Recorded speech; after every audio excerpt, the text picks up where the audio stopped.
हम लोग आज पुनः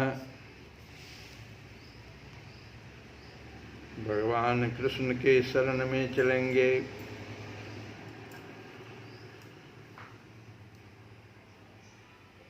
पिछली कथा में हम लोग सुने थे कि सृष्टि चक्र के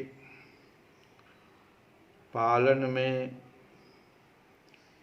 कर्तव्य पालन आवश्यक है और यह कर्तव्य पालन करने की जिम्मेवारी मनुष्य पर ही है।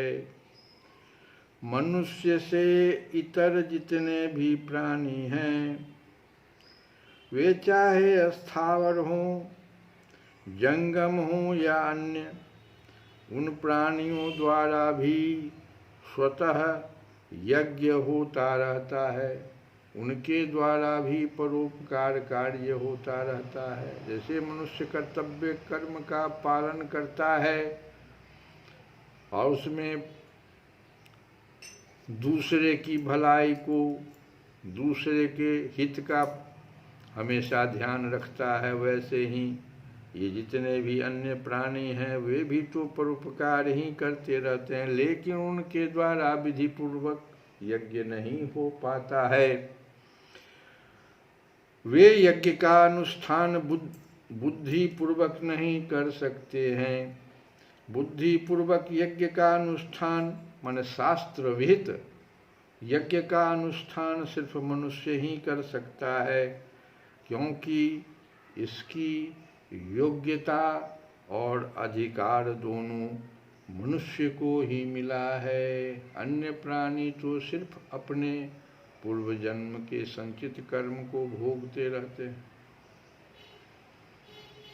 अतः सृष्टि चक्र के अनुसार चलने अर्थात अपने कर्तव्य का पालन करने की जिम्मेवारी मनुष्य पर ही है। अतः जो मनुष्य अपने कर्तव्य का पालन नहीं करता उसको भगवान ताड़ना करते हैं। परमात्मा जब सर्वव्यापी है तो एक प्रश्न उठता है कि केवल यज्ञ में उनको क्यों प्रतिष्ठित कहा गया है? क्या वे दूसरी जगह नित्य प्रतिष्ठित नहीं है? वास्तव में ऐसी बात नहीं है। परमात्मा तो सभी जगह समान रूप से नित्य विद्यमान है। इसीलिए यहाँ इस श्लोक में उन्हें सर्वगत कहा गया है। अब यज्ञ जो है वो कर्तव्य कर्म में नित्य प्रतिष्ठित कहने का तात्पर्य है कि यज्ञ उनका उपलब्धि स्थान है। जैसे इसको ऐसे समझिए कि जमीन में तो सर्वत्र जल रहता है, जमीन के अंदर सर्वत्र जल है, लेकिन उपलब्धि स्थान कहाँ है जल का? कोई हैंड पाइप गाड़े या कोई कुआं खोदे तो फिर हैंड पाइप में टोंटी या छिद्र जो जल वहाँ से जो हम बाहर निकालेंगे पाइप, तो उसमें फिर टोंटी या छिद्र जो होगा उसको खोलेंगे तो वहाँ से जल प्राप्त हो जाए। ऐसे ही परमात्मा तो सर्वगत है, लेकिन यज्ञ में कहते हैं यज्ञ में प्रतिष्ठित, यज्ञ उनका उपलब्धि स्थान है। जैसे जल का उपलब्धि स्थान वो टोटी हुआ।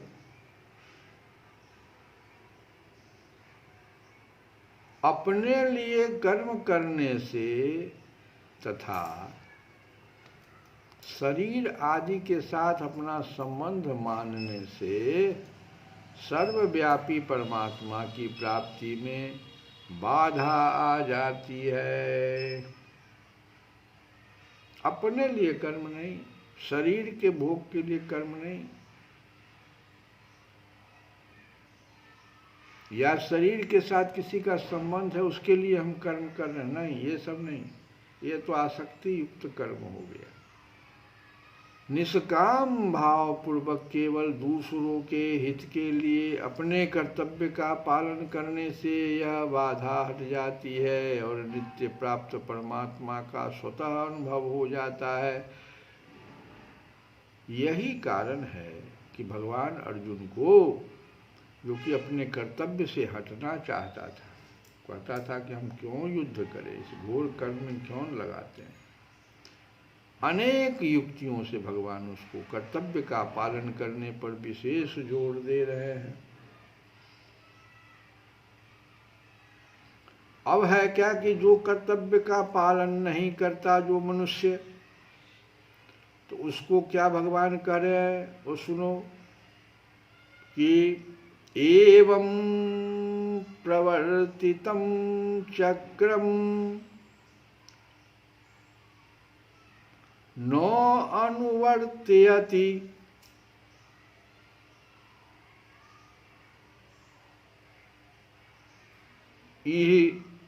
यह जो मनुष्य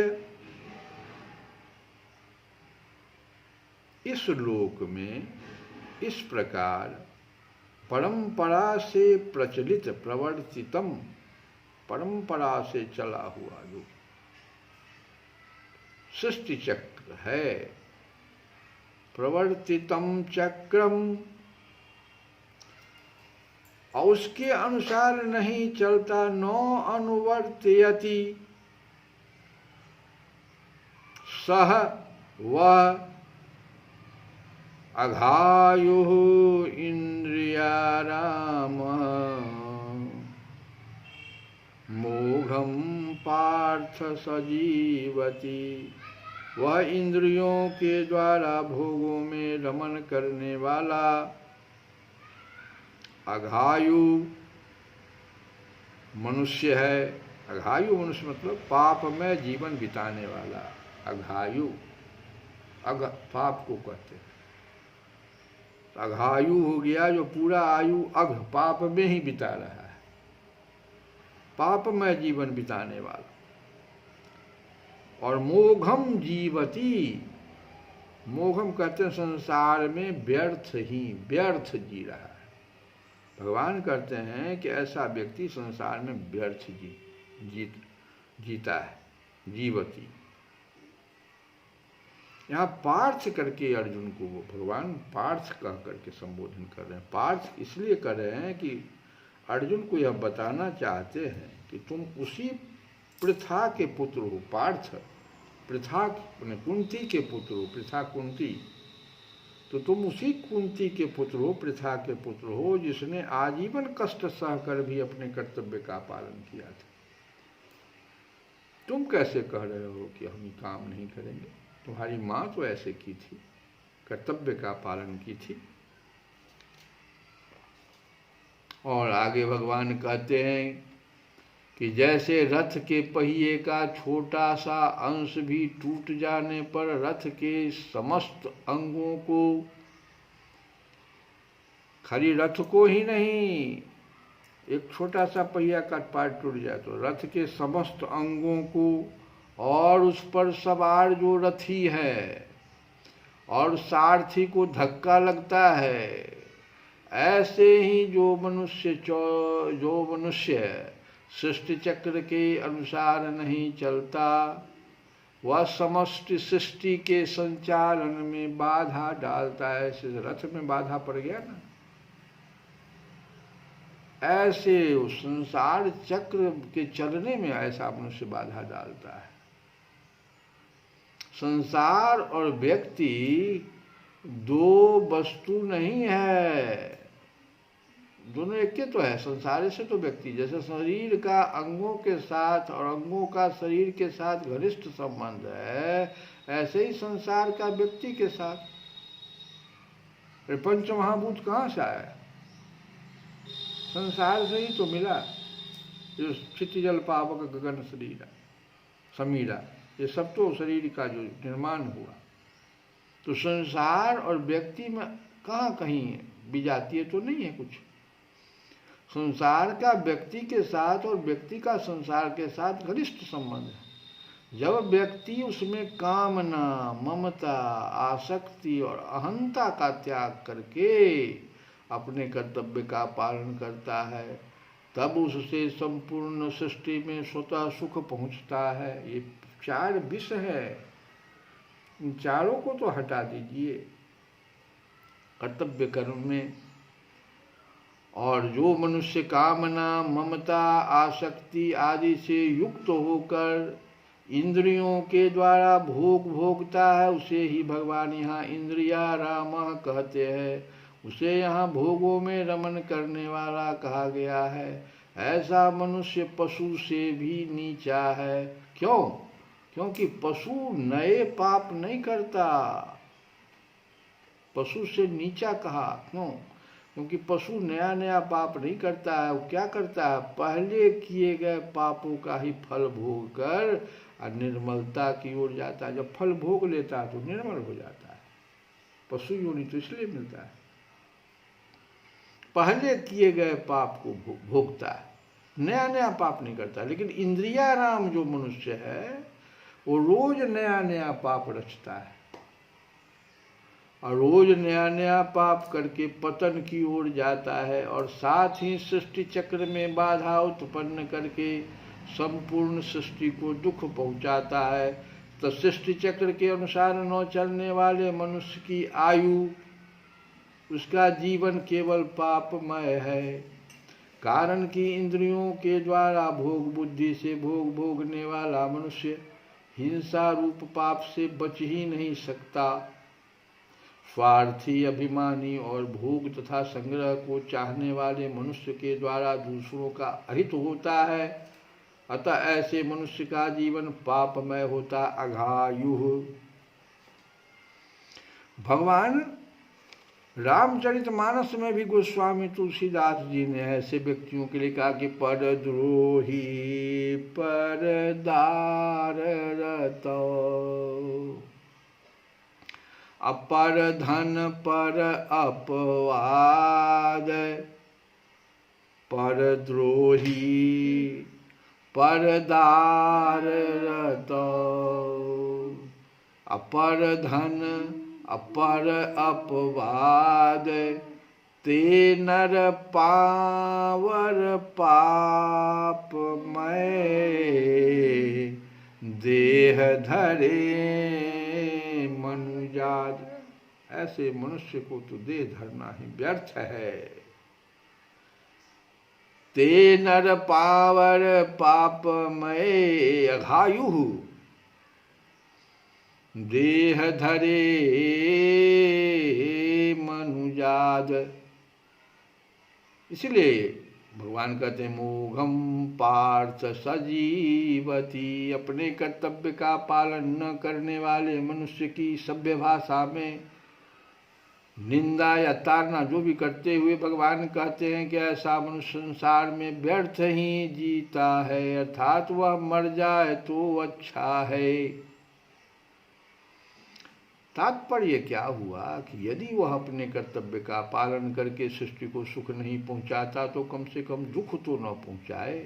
जैसे भगवान श्री राम के वनवास के समय क्या हुआ था, दुख तो नहीं पहुंचाता था। कौन? वो जितने भी भील किरात कोल जंगली लोग थे, वो भगवान का वस्त्र और बर्तन तो नहीं चुराते थे। क्या कहा तुलसी बाबा ने, यह हमारी अति बड़ी सेवकाई। भील को रात कह रहा भगवान से, जब पूछे कि कौन भाई, तो कहा कि हम लोग तो चोर चुहार है, बर्तन चुरा लेते हैं, लेकिन देखिए आपका नहीं करना है। यह हमारी अति बड़ी सेवकाई, ले न बासन बसन चोराई। बाधा तो कम से कम नहीं डाल रहे हैं हम। आप जिस कर्तव्य कर्म में चले हैं, हम आपको कहीं बाधा तो नहीं पहुंचा रहे हैं। ये चक्र जो चला है भगवान का, कर्तव्य चले हैं भगवान कहीं किसी कार्य से, ये लोग कर्तव्य कर्म में बाधा नहीं डाल रहे हैं। तो सृष्टि चक्र तो ऐसे जो ये तुलसी बाबा कहते हैं कि जीना व्यर्थ नहीं होना चाहिए। कैसा व्यर्थ? पाप में जीवन नहीं होना चाहिए, इंद्रियाराम नहीं होना चाहिए। तुलसी बाबा भी कहते हैं, क्या कहते हैं ऐसे लोगों को? ओला से दिए हैं। ओला जो होता है, ओला क्या करता है, खेती में ओला फसल पर गिर जाएगा, बड़का बड़का ओला गिरेगा, अब फसल को तो नष्ट करिए देता है, आपने क्या हो जाता है, अपने गल करके नष्ट हो जाता है। ये लोग जो है, ये इंद्रिया नाम वगैरह, ये लोग यही संसार में कहते हैं। तुलसी बाबा की तेज कृषानु रोष महिषेषा,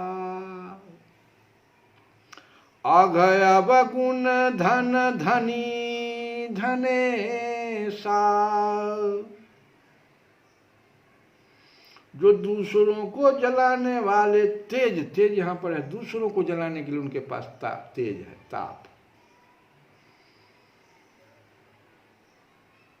अग्नि, और क्रोध में यमराज की तरह है। रोष महिषेषा, और पाप और अवगुण रूपी धन में तो कुबेर के समान है।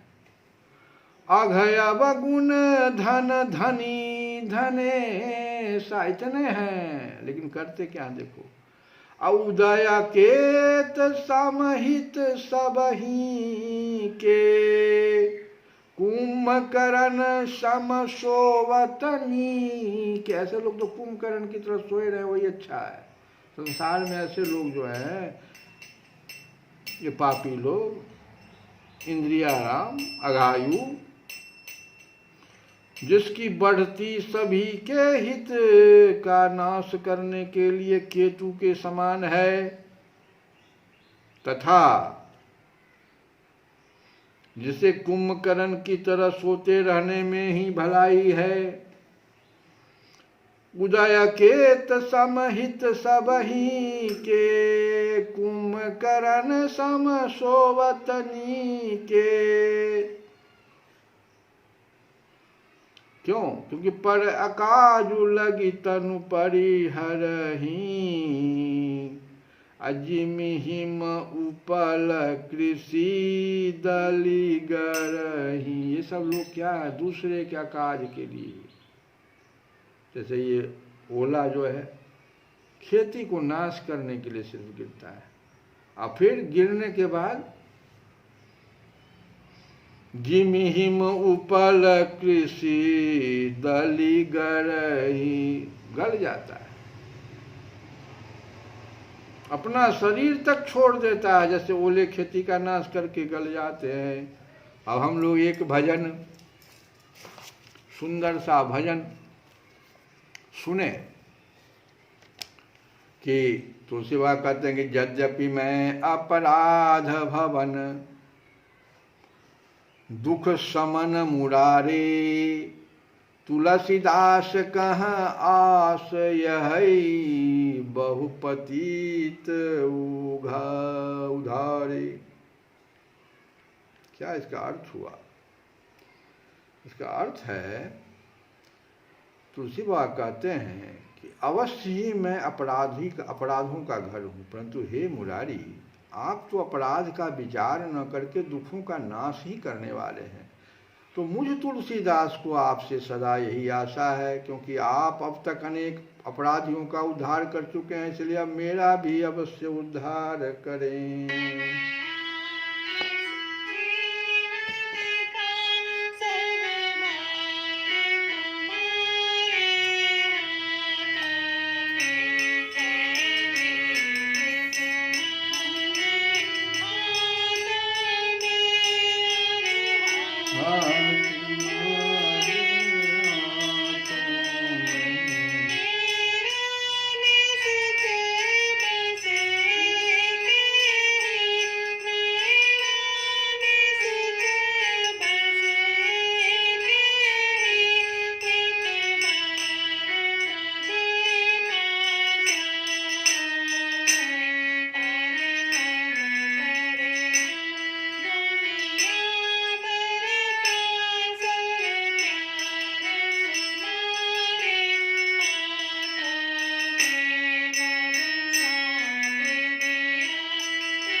कृष्ण गोविंद हरे मुरारे। हे नाथ नारायण